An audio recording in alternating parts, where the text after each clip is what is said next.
बच्चों, आज के वीडियो में हम पाठ 2 कटुक वचन मत बोल के अभ्यास प्रश्न करेंगे। अब हम शब्दार्थ करेंगे। गुलाम, गुलाम का अर्थ होता है दास। जिज्ञासु, जिज्ञासु का अर्थ होता है जानने की इच्छा रखने वाला। दार्शनिक, दार्शनिक का अर्थ होता है दर्शन शास्त्र का ज्ञाता। दीर्घजीवी, दीर्घजीवी का अर्थ होता है लंबी उम्र वाला। नम्र, नम्र माने कोमल, विनयशील। उद्घाटित करना यानी प्रकट करना, सामने रखना। प्रेम झरना यानी प्रेम प्रकट करना। कहर ढाना यानी किसी पर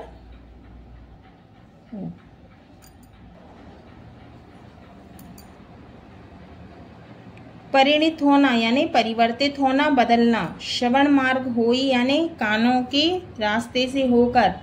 संचरे यानी प्रवेश करती है। वैध यानी घायल कर दे। सकल यानी संपूर्ण। जारी यानी जलाकर। छार यानी राख छार। सख्ती से पेश आना यानी कठोर व्यवहार करना। विदीर्ण करना यानी चीर देना। कमान यानी धनुष। कारावास यानी जेल। अब हम अभ्यास प्रश्न करेंगे। प्रश्न 1, सही विकल्प चुनकर लिखिए। क, दांत जल्दी टूट जाते हैं क्योंकि वे होते हैं। दांत जल्दी टूट जाते हैं क्योंकि वे कैसे होते हैं? कठोर होते हैं। ख, मधुर वचन है। मधुर वचन किसके समान है? औषधि के समान। औषधि यानी दवा। प्रश्न 2, रिक्त स्थानों की पूर्ति कीजिए। क, शरीर में खाली स्थान में आएगा अगर जीभ अच्छी नहीं है तो सब बुरा बुरा है। ख, वाणी का वरदान मात्र खाली स्थान में आएगा मनुष्य को मिला है। ग, वाक चातुर्य से कटु सत्य को प्रिय और खाली स्थान में आएगा मधुर बनाया जा सकता है। घ, वाणी के दुरुपयोग से स्वर्ग भी खाली स्थान में आएगा नरक में परिणित हो सकता है।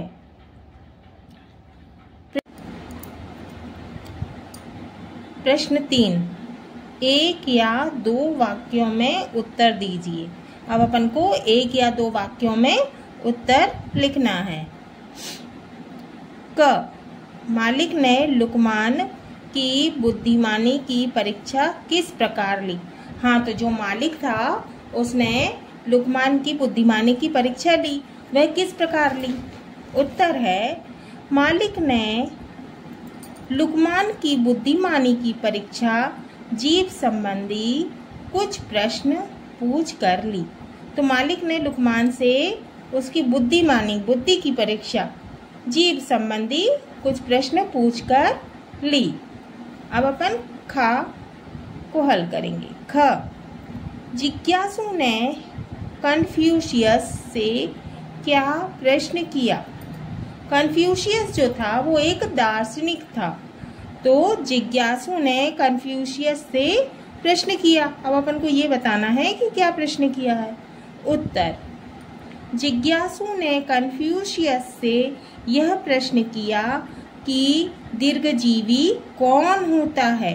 तो जिज्ञासु ने कन्फ्यूशियस से कहा कि आप ये बताइए कि दीर्घजीवी कौन होता है। दीर्घजीवी यानी जिसकी लंबी आयु हो, वह कौन होता है। ग, श्रीमती शास्त्री नौकर पर क्यों क्रोधित हुई? तो श्रीमती शास्त्री कौन थी? स्वर्गीय लाल बहादुर शास्त्री की पत्नी। तो भाई नौकर से क्यों क्रोधित हो गई? उत्तर, नौकर ने एक दिन श्रीमती शास्त्री के घर पर कोई काम बिगाड़ दिया था, इस कारण वे उस पर क्रोधित हो गई। हाँ, तो नौकर ने किसी दिन श्रीमती शास्त्री के घर का कोई काम बिगाड़ दिया था, उससे कुछ काम बिगड़ गया था, इस कारण वे उस पर क्रोधित हो गई। घ, राजा ने स्वप्न में क्या देखा? राजा ने कोई स्वप्न देखा होगा, तो हमें ये बताना है कि उसने स्वप्न में क्या देखा। उत्तर, राजा ने स्वप्न में देखा कि उसके सारे दांत टूट गए हैं। तो राजा ने स्वप्न देखा, स्वप्न यानी सपना। राजा ने सपना देखा कि उसके सारे दांत टूट गए हैं। अगला प्रश्न, बुलबुल और फूल का संवाद लिखिए। बुलबुल और फूल के बीच में कुछ बात हुई थी, वह हमें बताना है। उत्तर, बुलबुल बुलबुल कौन है? चिड़िया। अभिमानी फूल इतराओ मत, इस बाग में तुम्हारे जैसे बहुत फूल खिल चुके हैं। तो बुलबुल कह रही है फूल से कि अभिमानी फूल, घमंडी फूल, तुम इतराओ मत, इस बाग में तुम्हारे जैसे बहुत सारे फूल खिले हुए हैं। फूल, अब फूल कहता है मैं सच्ची बात पर नाराज नहीं होता। तो फूल कह रहा है बुलबुल से कि देखो भाई, मैं तो सच्ची बात पे, सच पे नाराज ही नहीं होता, पर एक बात है कि कोई भी अपने प्रिय से कड़वी बात नहीं कहता।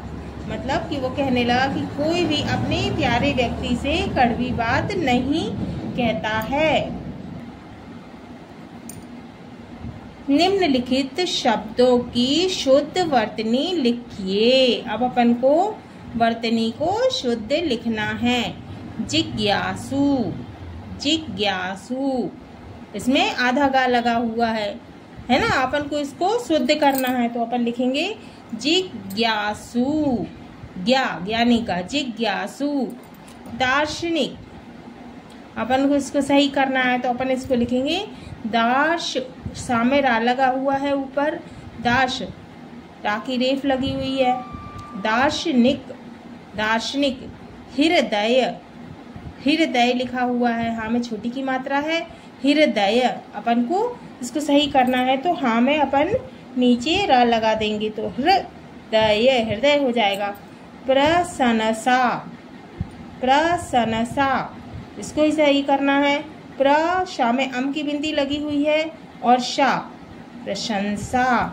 हंस कर, इसमें चंद्र बिंदी नहीं लगी है, अपन को इसमें चंद्र बिंदी लगाना है तब सही होगा। हाँ में चंद्र बिंदी, हंस कर, हंसकर। प्रश्न, निम्नलिखित शब्दों का वाक्यों में प्रयोग कीजिए। अब अपन को शब्दों का वाक्यों में प्रयोग करना है। उत्तर, स्वप्न, स्वप्न का मतलब होता है सपना। वाक्य, वाक्य बनाया है हमने, मैंने स्वप्न में राम को देखा, मैंने सपने में राम को देखा। दूसरा, लोकप्रिय, लोकप्रिय यानी जो सबको प्यारा लगता है, बहुत प्यारा हो, है ना। तो लोकप्रिय का अर्थ होता है अच्छा और प्यारा। वाक्य है मधुर वचन बोलने वाला लोकप्रिय होता है। मधुर माने मीठे, वचन बोलने वाला लोकप्रिय होता है, सबको अच्छा लगता है, प्यारा लगता है। ऐश्वर्य, ऐश्वर्य सम्राटों का अपना ऐश्वर्य होता है, यानी प्रसिद्धि। सम्राटों का अपना ऐश्वर्य, प्रसिद्ध होते हैं सम्राट, है ना, तो उनका अलग ही ऐश्वर्य होता है। कारावास, कारावास यानी जेल, कारावास यानी जेल। अपराधी का घर कारावास होता है, जो अपराधी होते हैं उनका घर क्या होता है? जेल होता है, कारावास होता है। अभिमानी, अभिमानी यानी घमंडी, अभिमानी का सर नीचा होता है, जो अभिमानी होता है उसका सिर कैसा होता है? नीचा होता है। प्रश्न, विकारी अविकारी शब्द छांट कर लिखिए। उत्तर, क, विकारी, विकारी शब्द हैं लड़की, तालाब, गांव, नगर। और ख, अविकारी हैं ही, भी, तथा, इधर।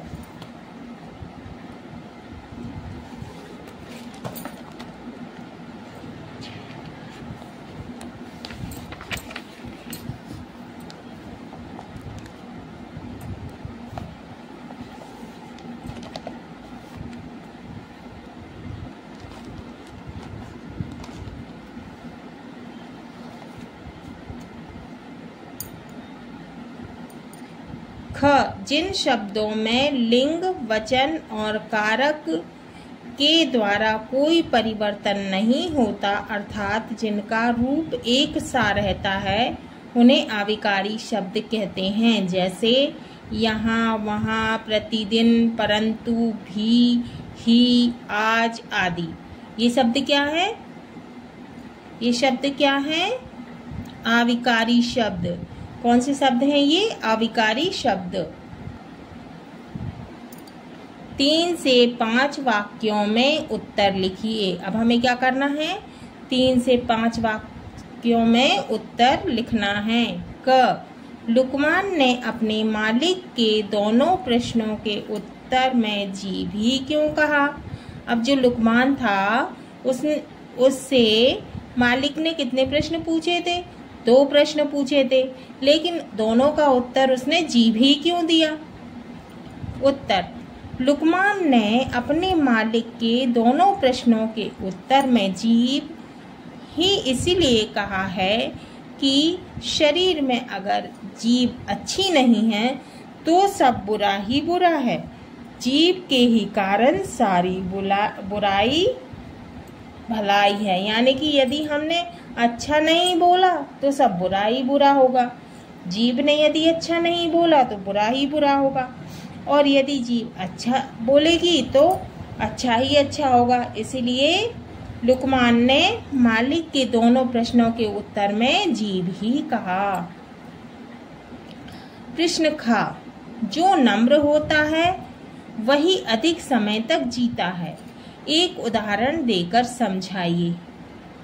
नम्र यानी अच्छा व्यक्ति, विनम्र व्यक्ति। उत्तर, जो नम्र होता है वही अधिक समय तक जीता है। उदाहरण के लिए, जीभ नम्र होती है, यानी जीभ कैसी होती है? जीभ नम्र होती है, अतः वह जीवन भर जीवित रहती है। जीभ में लचीलापन होता है, इसलिए वह जीवन भर जीती रहती। इसके विपरीत दांत कठोर होते हैं। दांत कैसे होते हैं? कठोर होते हैं। वे व्यक्ति के मरने के पहले ही टूट जाते हैं। ग, जीभ ने दुनिया में बड़े बड़े कहर ढाए हैं। उदाहरण देके स्पष्ट कीजिए। जीभ ने अपने कारण दुनिया में बहुत कुछ भी बोल दिया किसी को तो बस लड़ाई हो गई। तो वही बात है कि जीभ ने दुनिया में बड़े बड़े कहर ढाए हैं। हमको उदाहरण देकर स्पष्ट करना है। उत्तर, जीभ ने दुनिया में बड़े बड़े कहर ढाए हैं। जीभ के कारण कई प्रकार के अनर्थ हुए हैं। जीभ ने ही लोगों को आपस में लड़वाया है। महाभारत का युद्ध कटुक वचन का उदाहरण है। हाँ, तो जीभ ने दुनिया में बड़े बड़े कहर ढाए, किसी को भी कुछ भी बोल दिया और बस लड़ाई हो गई, है ना।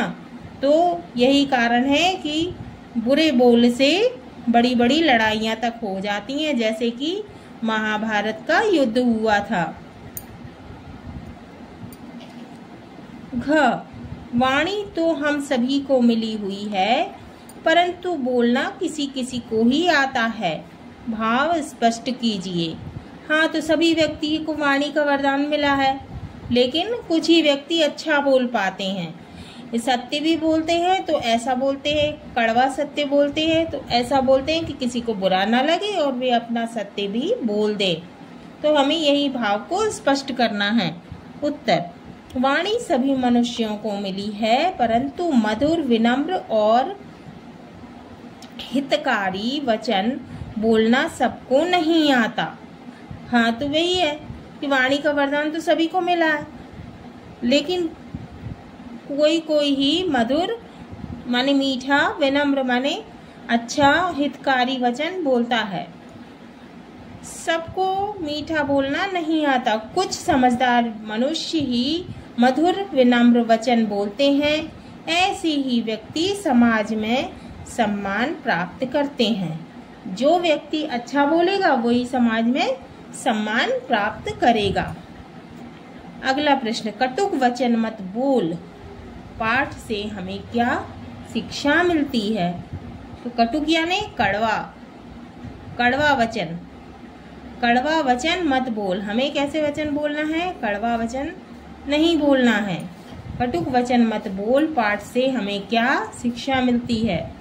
तो उत्तर है, कटुक वचन मत बोल से हमें यह शिक्षा मिलती है कि हमें सदैव विनम्र रहना चाहिए, मृदुभाषी होना चाहिए, ऐसे वचन बोलना चाहिए जिससे किसी का दिल ना दुखे।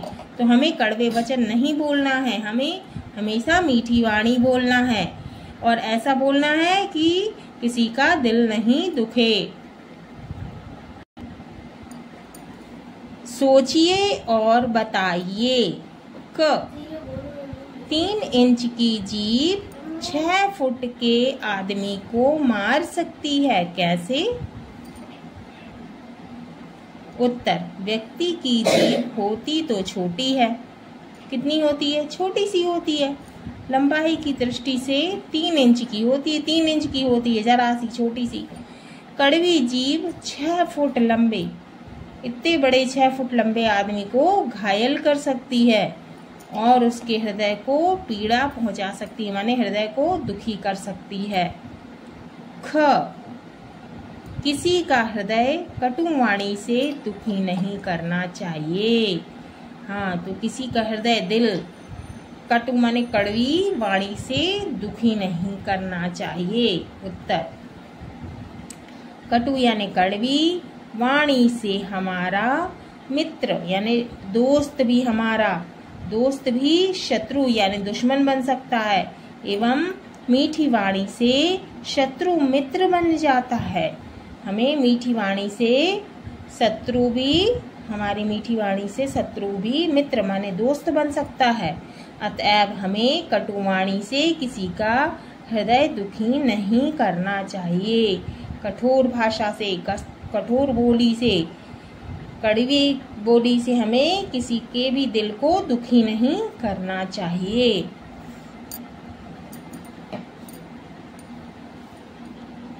अगला प्रश्न है, बातन हाथी पाइये बातन हाथी पाव का क्या आशय है? तो अब हमें ये बताना है कि बातन हाथी पाइये और बातन हाथी पाव का क्या मतलब है। उत्तर, जो व्यक्ति विनम्र होता है तथा हितकारी वचन बोलने वाला होता है, हितकारी माने अच्छा वचन बोलने वाला होता है, उसे राजपुरुष भी सम्मान देते हैं, राजा भी सम्मान देते हैं। कठोर वचन बोलने वाले पर हमें, बोलने वाले को हमें दंडित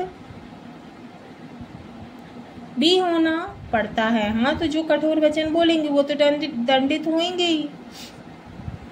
प्रश्न 6 क, यदि लुकमान की जगह आप होते तो मालिक के प्रश्नों का क्या उत्तर देते? यदि लुकमान जो था वो दास था, यदि आप उसकी जगह होते तो आप उसका क्या उत्तर देते? उत्तर, यदि लुकमान की जगह हम होते तो उत्तर देते, जीभ अच्छी भी है और बुरी भी है, जीभ के कारण बुराई और भलाई है। हाँ, तो हम भी यही कहते कि जीभ अच्छी भी है और बुरी भी है, तो जीभ के कारण अच्छाई और बुराई है। अगला प्रश्न, हमें वाणी का वरदान ना मिला होता तो क्या होता? यदि भगवान हमें वाणी का वरदान नहीं देते तो हम क्या करते? उत्तर, यदि हमें वाणी का वरदान ना मिला होता तो हम अपने मनोभाव को दूसरे तक प्रकट नहीं कर पाते, बोल ही नहीं पाते, तो कैसे कोई समझता? वाणी से स्वर्ग भी पृथ्वी पर उतर आता है। हम अच्छा बोलेंगे तो स्वर्ग जैसा लगेगा और उसके दुरुपयोग से, और उसका हम दुरुपयोग करेंगे, कठोर वाणी बोलेंगे तो स्वर्ग भी नरक में परिणित हो सकता है, स्वर्ग भी नरक के बराबर हो जाएगा। वाणी का हमें दुरुपयोग नहीं करना चाहिए। तो बच्चों, आज हमारा ये पाठ कटुक वचन मत बोल पूर्ण होता है।